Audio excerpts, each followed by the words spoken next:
Hey, Dallas J. Moore here with your weekly social dose on Social Republic. Today and this week actually talking about marketing and the influence.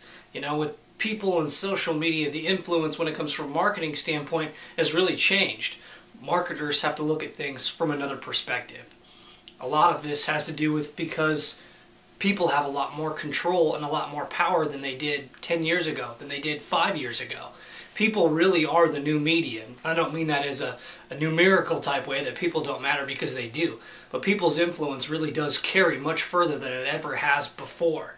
And it's important that we know this. And if you know anything about social media, or if you're starting to do search on social media, you're learning this very quickly, that the power of the people does make a difference. And the center of influence has changed. It's gone from corporations and companies to small businesses to smaller brands to communities that really build and create relationships.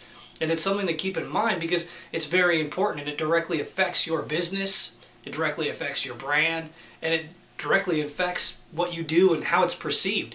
The influence has certainly changed, and it's good that we take advantage and that we know that now, because the later we realize it, potentially the more problems we may have. And when it comes to influence, we need to realize that there's more to measure than we might already think.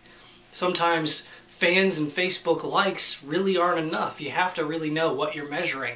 And from the standpoint of influence, are your people influenced by your product or service?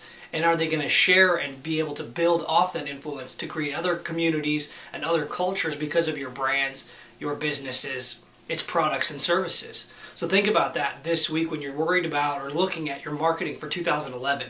Where is your influence? Who is the center of your influence, and how can you really leverage that to have a better direct impact on your overall brand and business? So take a look at that this week, this weekend. Look at that. It's important because it has changed and it will continue to change. So think about that this week. Marketing and its influence.